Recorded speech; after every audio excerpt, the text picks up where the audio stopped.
अस्सलाम वालेकुम स्टूडेंट, कैसे हैं आप सब। Welcome to my channel math smashers. आज हम एक्सरसाइज 1.2 का क्वेश्चन नंबर 2 करने जा रहे हैं, which is simplify the following. ठीक है, बहुत सिंपल से क्वेश्चंस हैं, बहुत इजी हैं। अगर आप फोकस करेंगे तो इंशाल्लाह हम बहुत जल्दी इसको कवर अप कर लेंगे। तो जो इसका पार्ट 1 है, विच इज़ 81/16 पावर -3/4।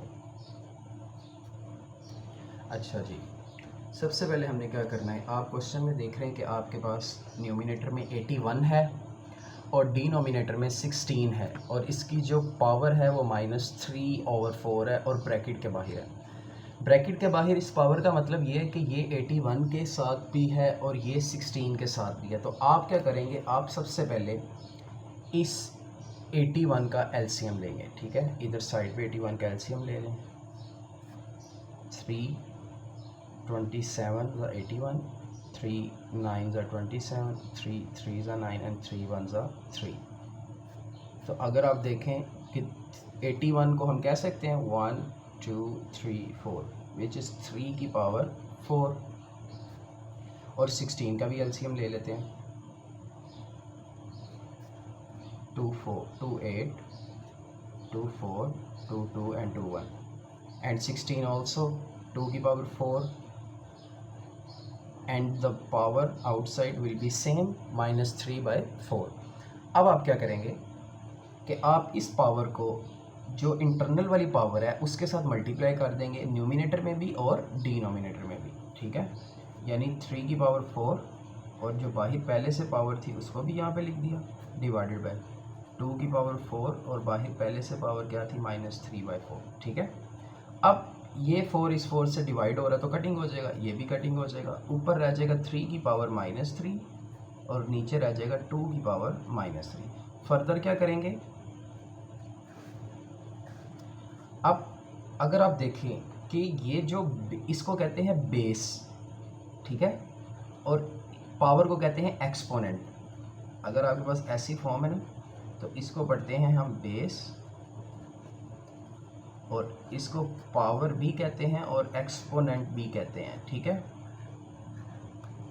तो अगर किसी भी बेस की पावर माइनस हो तो आप अगर उसकी जगह चेंज कर दें तो उसका साइन चेंज हो जाता है। लाइक अब ये 3 की पावर -3 ऊपर न्यूमिनेटर में है ना माइनस, अगर मैं इसको नीचे ले आऊँ और इसको ऊपर ले जाऊँ तो इन दोनों का साइन प्लस हो जाएगा। लाइक ये 3 की पावर -3 है, इसको नीचे लेके आया तो +3 हो जाएगा। ये 2 की पावर -3 है, इसको ऊपर लेके आया +3। तो पावर रूल्स में ये होता है कि अगर आप उनकी जगह चेंज करें, लाइक न्यूमिनेटर से डिनोमिनेटर में या डिनोमिनेटर से न्यूमिनेटर में ले जाएं, तो उनका साइन चेंज हो जाता है। तो इसका फाइनल आंसर क्या आ जाएगा, 8।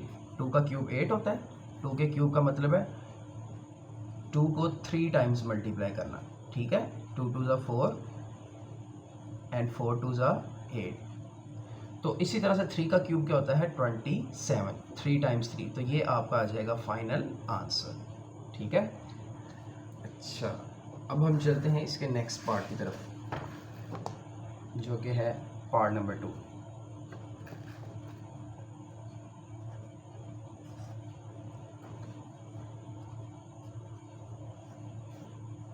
Three by 4 -2 divided by 4/9 3 times 16/27। अच्छा, सबसे पहले आपने क्या करना है, जो सिंपल वैल्यूज़ है ना, जिनकी पावर्स वगैरह यानी जो बड़ी नहीं है, जिनका एलसीएम आप नहीं लेना चाहते, उनको एज इट इज़ लिख देंगे, और जो थोड़ी सी वैल्यूज़ बड़ी हैं उनको हम क्या करेंगे कि उनका एलसीएम वगैरह ले लेंगे। लाइक अब ये 3/4 है, इसको इनकी पावर है -2, तो अगर मैं इनकी जगह चेंज कर दूँ, ये जो -2 है ना, ये 3 के साथ भी और ये 4, चलें इसको सिंप्लीफाई करते हैं। पहले 3 की पावर -2 भी सेपरेट कर लिया एंड 4 की पावर -2 भी सेपरेट कर लिया। ये डिवाइड का निशान एज इट इज़। अब ये 4 का क्यूब है, इसको भी सेपरेट आउट कर लिया और 9 के क्यूब को भी सेपरेट आउट कर लिया। मल्टीप्लाई 16 को मैं अगर एलसीएम लूँ ना 16 का, फिर 2 की पावर 4 भी आता है अब 16 जो होता है ना वो 4 का स्क्वायर, ये भी 16 होता है, ठीक है। और जो 27 है इसको मैं 3 का क्यूब भी कर सकता हूँ, ओके। तो हमने इसको सिंप्लीफाई करना है तो हम इनकी पावर्स में शिफ्ट कर जाएंगे। 16 को कर देंगे 4 की पावर 2 और 27 को कर देंगे 3 की पावर 2। अच्छा, अब नेक्स्ट स्टेप में क्या होगा, ये 3 की पावर -2 है, न्यूमिनेटर में है, और ये नीचे 4 -2, 4 की पावर -2 ऊपर आकर प्लस, और नीचे 3 की पावर जो -2, ऊपर जो 3 की पावर -2 वो नीचे आके प्लस। अब नेक्स्ट क्या होगा, ये जो डिवाइड का सिंबल है हम इसको मल्टीप्लाई में चेंज कर देंगे। जब भी आप डिवाइड को मल्टीप्लाई में चेंज करते हैं तो जो डिनोमिनेटर वाली वैल्यू होती है वो ऊपर चली जाती है और न्यूमिनेटर वाली वैल्यू नीचे। अब यहाँ पे बच्चे कंफ्यूज होते हैं, वो कहते हैं कि अब भी तो वैल्यूज़ ऊपर और नीचे गई हैं, इनके साइन चेंज होने चाहिए, लेकिन नहीं, साइन तब चेंज होता है जब आप वैल्यू को चेंज करें। यहाँ पे हमने सिंबल चेंज किया है, ठीक है, हम डिवाइड से मल्टीप्लाई में गए हैं। जब सिंबल चेंज हो तब वैल्यूज चेंज होती हैं, उनके साइन चेंज नहीं होते, ठीक है। और जब आप वैल्यू को चेंज करते हैं, सिंबल चेंज नहीं करते, तब आपके साइन चेंज होते हैं। तो जब डिवाइड से मल्टीप्लाई में जाएंगे जस्ट वैल्यू इंटरचेंज होगी, साइन चेंज नहीं होंगे। अच्छा नेक्स्ट, ये 4 की पावर 2 एज इट इज़ आ जाएगा और नीचे 3 की पावर 2। अब आपने इनको कटिंग करना है। कटिंग कैसे करना है अभी हम देखते हैं। लाइक अच्छा, ये भी 4 की पावर 2 है, ये भी 4 की पावर 2 है, ये दोनों। अब आपके पास एक कॉन्सेप्ट होता है, अगर बेसिस सेम हो ना, जैसे ये 4 बेस है, ये भी 4 बेस है, और ये आपस में क्या हो रही है, मल्टीप्लाई। जब आपकी बेस सेम हो तो जो आपकी पावर्स होती हैं वो ऐड हो जाती हैं। लाइक ये 4 और 4 मल्टीप्लाई हो रहा है, इन दोनों की बेस सेम है, तो बेस को मैंने एक दफ़ा लिखा और पावर्स को मैंने ऐड कर दिया, 2 + 2। ऊपर अब सिंपली क्या बच जाएगा, 9 की पावर 3। अब जो 9 की पावर 3 है इसको मैं ऐसे लिख सकता हूँ, 9 क्योंकि होता है 3 की पावर 2, 9 क्या होता है 3 की पावर 2, और बाहर पहले से पावर कितनी मौजूद है 3, तो क्या हम इसको लिख सकते हैं 9 को 3 की पावर 6, ठीक है। ये जो 9 की पावर 3 लिखा हुआ था ना, 9 को क्या किया 3 की पावर 2, और जो रिमेनिंग पहले से पावर थी उसको वैसे का वैसे ही रहने दिया। तो मैं 9 की पावर 3 को डायरेक्ट कर सकता हूँ 3 की पावर 6। 3 में क्यों कन्वर्ट किया, क्योंकि वैल्यू सारी 3 में थी और 4 में थी, इसीलिए सारी वैल्यूज़ की बेस सेम करनी ताकि उनको कटिंग हम कर सकें। तो आपने बेस सेम बनानी है। अच्छा, अब ऊपर सबसे पहले क्या किया, दोबारा रिपीट कर रहा हूँ, ये भी बेस 4 है, ये भी बेस 4 है, दोनों की बेस सेम थी, पावर्स को ऐड कर लिया, 2 + 2 कर लिया, ठीक है। ये बेस रूल होता है कि जब बेसिस सेम हो और वो मल्टीप्लाई हो, आप उनकी पावर्स ऐड कर देते हैं। अच्छा, इस तरह ये 9 ऊपर रह गया था, 9 को हमने किया 3 की पावर 2। अब बाहर पहले से पावर क्या मौजूद थी 3, तो वो 2 इस वाले 3 से जब मल्टीप्लाई होगा तो 3 की पावर क्या बन जाएगा 6। अब नीचे देखें, नीचे भी 3 बेस है, 3 बेस है, दोनों की पावर सेम है और दोनों की बेस सेम है, तो 2 + 2 और नीचे 4 की पावर 3 एज इट इज़ आ जाएगा। अब क्या करेंगे, ऊपर आ जाएगा 4 की पावर 4 टाइम्स 3 की पावर 6 और नीचे आ जाएगा 3 की पावर 4 टाइम्स 4 की पावर 3। अब आपने जस्ट इसको कटिंग कर देना। एक तरीका कि आप कटिंग कर सकते हैं और एक तरीका कि आप बेसिस सेम हो तो आप उनकी पावर्स को ऊपर और नीचे भी लेके जा सकते हैं। तो अब हम क्या करेंगे, इधर देखें ज़रा, ये न्यूमिनेटर में बेस 4 है और डिनोमिनेटर में भी बेस 4 है, ठीक है। तो हम क्या करेंगे, हम एक दफ़ा बेस लिख लेंगे, जब वैल्यूज़ मल्टीप्लाई हो तो पावर ऐड या सब्ट्रैक्ट होती है, ठीक है। लेकिन जब डिवाइड हो तो पावर्स अगर नीचे प्लस है तो ऊपर जाके माइनस, और अगर ऊपर प्लस है तो नीचे आके माइनस। तो यहाँ पे अब हम क्या करेंगे, जो ऊपर 4 की पावर 4 लिखा हुआ ना उसको वैसे का वैसे ही लिखने दिया। अब ये जो नीचे बेस है ना, ये वाली, इसकी पावर +3 है, ऊपर वाली बेस के पास जाके ये क्या हो जाएगा -3, ठीक है। यानी इस 4 को हमने यहाँ पे शिफ्ट कर दिया। इसी तरह अब ऊपर 3 की पावर 6 है और नीचे बेस 3 है, इसकी पावर +4 है, ये ऊपर जाके -4। तो जो ये 2 स्टेप्स थे हमने उनको सिंगल स्टेप्स में कैसे कन्वर्ट किया कि बेस 4 है, नीचे भी बेस 4 है, दोनों की बेस सेम है। ये न्यूमिनेटर में था, ये डिनोमिनेटर में, तो ये जो 4 था ये ऊपर ही था, इसका साइन नहीं चेंज होगा। जो नीचे से ऊपर आया उसका साइन चेंज कर देंगे। ये +3 है, ऊपर जाके क्या हो जाएगा -3। सिमिलरली 3 की पावर 6 था, एज इट इज़ आ गया, नीचे भी बेस सेम है, तो ये जो +4 था ऊपर जाके माइनस। अब इसको फर्दर सॉल्व करेंगे, 4 - 3 किया 4 की पावर 1, 6 - 2 किया 3 की पावर 2, 4 1 जब 4 की पावर 1 4 आएगा और 3 का स्क्वायर आ जाएगा 9 विच इज़ इक्वल टू 36। तो ये आपका 36 फाइनल आंसर आ जाएगा। 4 की पावर 1 4 और 3 का स्क्वायर किया 9, तो यहाँ से इनको मल्टीप्लाई किया तो आपका फाइनल आंसर क्या आ जाएगा 36। ठीक है। अच्छा, अब हम चलते हैं इसके नेक्स्ट क्वेश्चन की तरफ।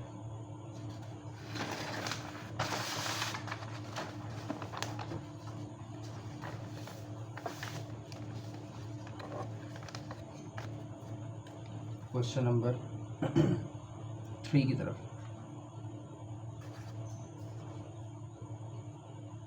0.027 पावर -1/3। ठीक है बच्चों, अब हम क्या करेंगे, आपने पढ़ा हुआ है कि जब पॉइंट आ जाए डेसिमल, तो डेसिमल को ख़त्म करने के लिए हम क्या करते हैं,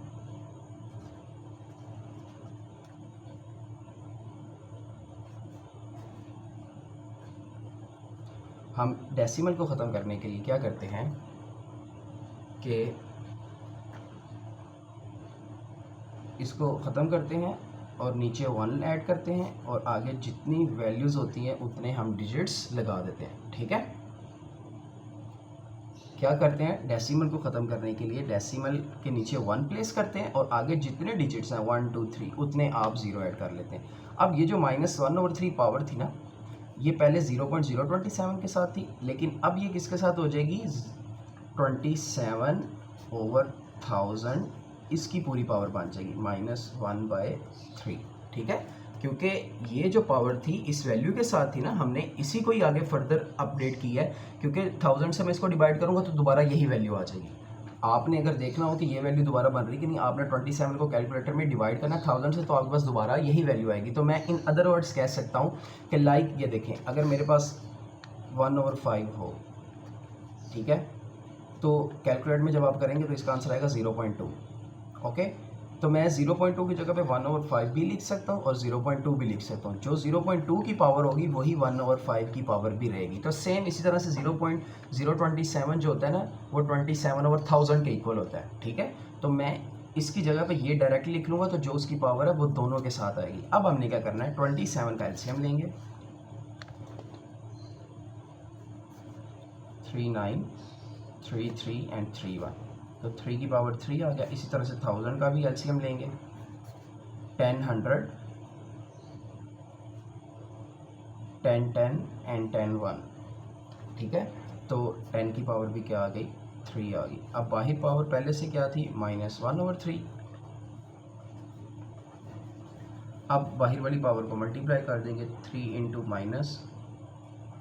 -1/3 डिवाइडेड बाई 10 की पावर 3 टाइम्स -1/3।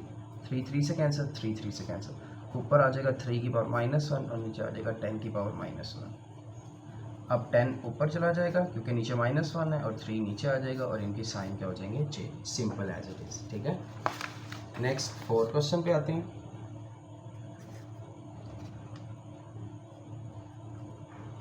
x की पावर 14, y की पावर 21, z की power 35 divided by y 14 z 7, और इन सब का क्या है स्क्वायर रूट, इन सब का स्क्वायर रूट है। ठीक है, अच्छा बच्चों, सबसे पहला काम हम क्या करेंगे, आप देख रहे हैं कि y वाली वैल्यू ऊपर भी और y वाली वैल्यू नीचे भी है, इसी तरह से सिमिलरली z वाली x वाली सेम है। तो हम इनको क्या करेंगे, जैसे हमने एक प्रीवियस क्वेश्चन में किया था ना 4 यहाँ पर, कि 4 की पावर 4 ऊपर भी था और 3 की पावर 4 मतलब 4 की पावर 3 नीचे भी था, दोनों की बेस सेम थी, तो ऊपर वाली बेस रहने दी, नीचे वाले की जो पावर थी वो ऊपर वाले के साथ जाके चेंज ऑफ साइन कर दिया। लाइक ये +3 था तो उधर जाके माइनस। अब इधर भी हम ऐसे ही कुछ करेंगे, x की पावर 14 एज इट इज़ आ जाएगा, ये y की पावर 21 है, नीचे y की पावर +14 है, ऊपर जाके -14, क्योंकि दोनों की बेस सेम है। अगर ये माइनस होता तो इसने ऊपर जाके प्लस हो जाना था। अच्छा, z की पावर 35 है और नीचे +7 है, ये ऊपर जाके -7 और स्क्वायर रूट है, इन सब का वो एज इट इज़ आ जाएगा। ठीक है, अब नेक्स्ट स्टेप में क्या करेंगे, x 14 as it is, y 21 में से 14 निकालेंगे, कितना बच जाएगा 7, और z 35 में से 7 निकालेंगे, बच जाएगा 28। ठीक है, अब जो स्क्वायर रूट होता है ना, स्क्वायर रूट, इसको हम 1/2 भी कर देते हैं। ठीक है, क्योंकि यहाँ पे जो इसका इंडेक्स होता है ना वो 2 होता है, ये है रेडिकल फॉर्म और ये है एक्सपोनेंशियल फॉर्म। जब भी आप रेडिकल से एक्सपोनेंशियल फॉर्म में जाते हैं तो आप क्या करते हैं, जो इंडेक्स होता है उसको पावर में डिनोमिनेटर में ले जाते हैं। लाइक एग्जांपल इधर देखो, आपके पास है a का क्यूब रूट, ठीक है, ये है रेडिकल फॉर्म। आपने जाना है इसकी एक्सपोनेंशियल फॉर्म में।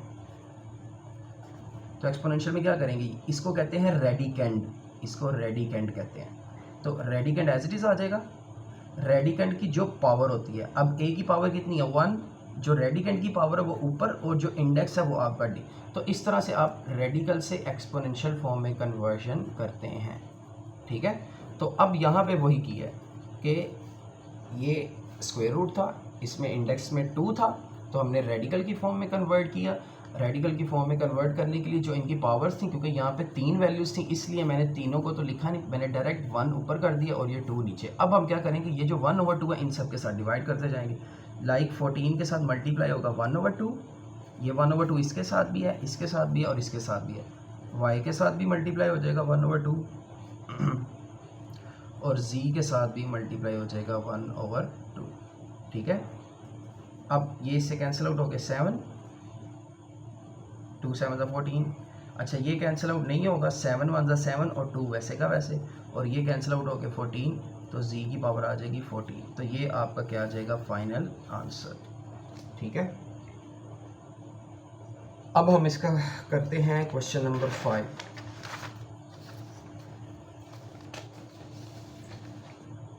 Which is very important and lengthy question. 5 times 25 n plus 1 minus 25 times 5 power 2n divided by 5 times 5 2n plus 3 minus 5 2n plus 1। अच्छा बच्चों, ये है पार्ट नंबर 5, ठीक है।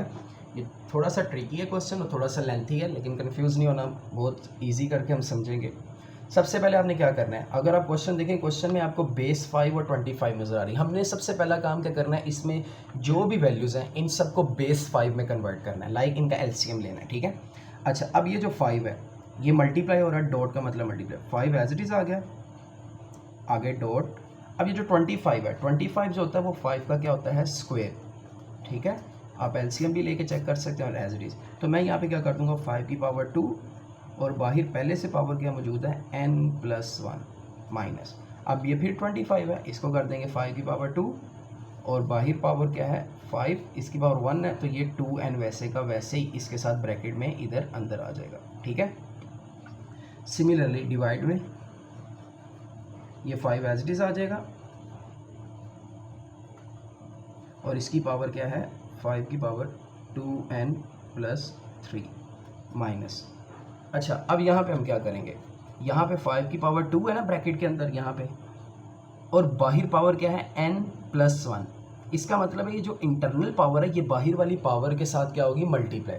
अब इंटरनल में 2 है, 2n के साथ भी मल्टीप्लाई होगा और 2 1 के साथ भी, तो मैं इसको मल्टीप्लाई करने लगा 2n + 2, ठीक है।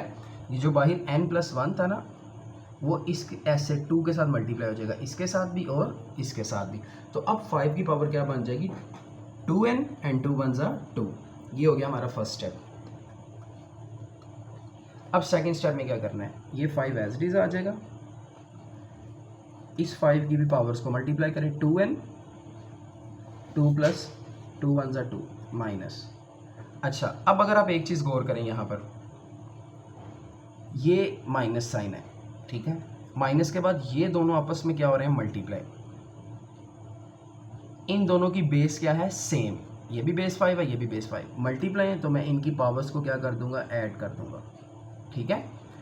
अच्छा डिवाइड में आ जाए, डिवाइड में ये 5 एज इट इज रहेगा और ये 5 की पावर जो 2n + 3 है इसको हम ऐसे कर लेंगे, ठीक है।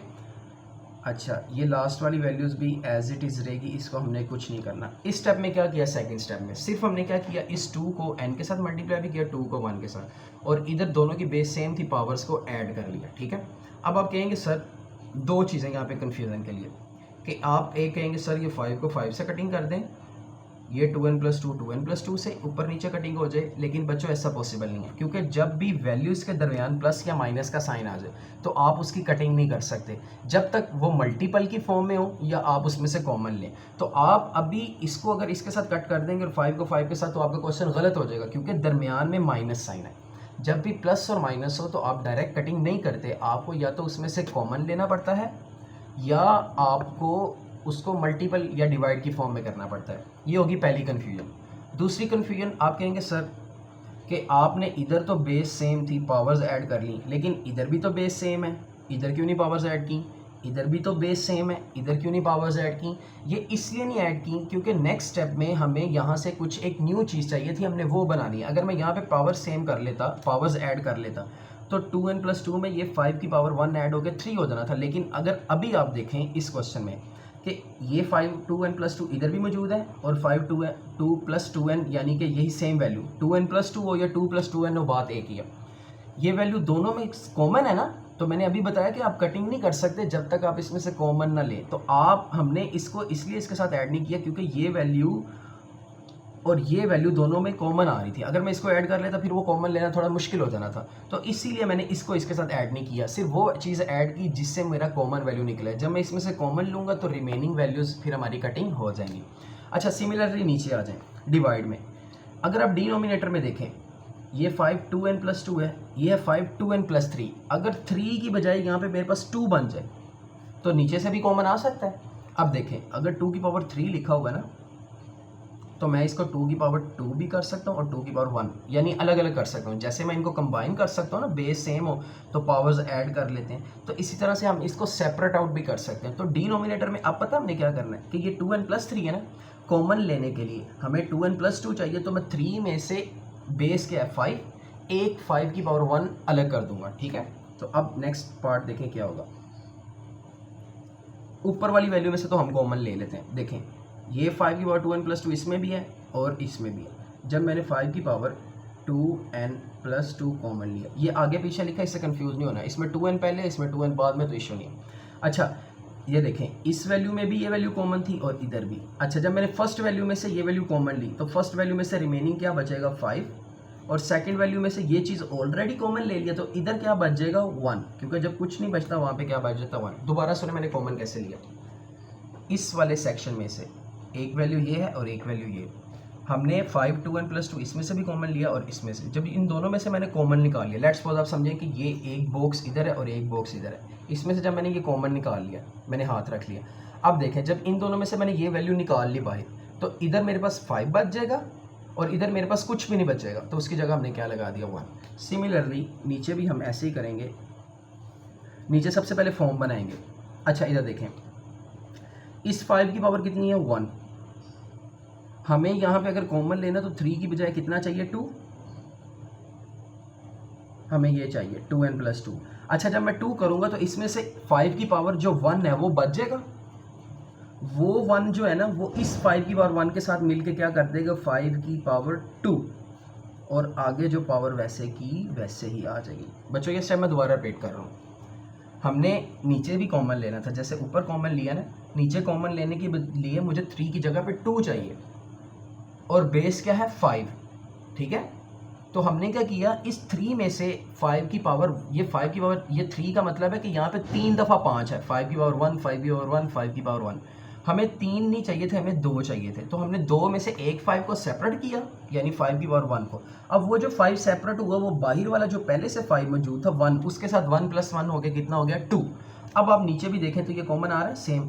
अब नेक्स्ट स्टेप में क्या करेंगे, नेक्स्ट स्टेप में हमने क्या करना है, जो ऊपर 5 की पावर 2n+2 उसको एज इट इज रहने दिया, 5 - 1 करेंगे 4 आ जाएगा। नीचे अब 5 की पावर 2n+2 कॉमन ले लें। अब फिर जब मैंने इन दोनों में से एक वैल्यू ये और एक ही है, इन दोनों में से जब मैंने ये कॉमन लिया तो इस वाले ब्लॉक में क्या बच जाएगा 5 की पावर 2, और यहाँ पे कुछ भी नहीं बचेगा, यहाँ पे आ जाएगा -1। अब ये कटिंग हो सकता है। अब अगर आप देखें कि ये दोनों वैल्यूज़ और ये दोनों वैल्यूज़ आपस में क्या हो रही हैं, मल्टीप्लाई, दरमियान में कोई साइन है मल्टीप्लाई का, ठीक है, जो कि पहले माइनस में थी, तो इधर डायरेक्ट कटिंग नहीं कर सकते, आपने पहले कॉमन लिया, अब इसको मल्टीपल की फॉर्म में बनाया, अब आप इस पूरी वैल्यू को इस पूरी वैल्यू के साथ कट कर सकते हैं क्योंकि ये मल्टीप्लाई की फॉर्म में है। अब ऊपर क्या बच जाएगा 4 और नीचे 5 का स्क्वायर होता है 25 minus 1 which is equal to 4/26 and then इसको फर्दर आप सोल्व करेंगे, सॉरी 4/24, इसको फर्दर आप सोल्व करेंगे, 4 1 ज़ा 4, 4 6 24, तो आंसर आ जाएगा 1/6, ठीक है। तो ये था आपका क्वेश्चन नंबर 5। तो इस लेक्चर में हम आज तक यहीं तक कवर करेंगे, रिमेनिंग जो इसके क्वेश्चन है वो इंशाल्लाह नेक्स्ट वीडियो में हम सॉर्ट आउट करेंगे। अल्लाह हाफिज़, टेक केयर।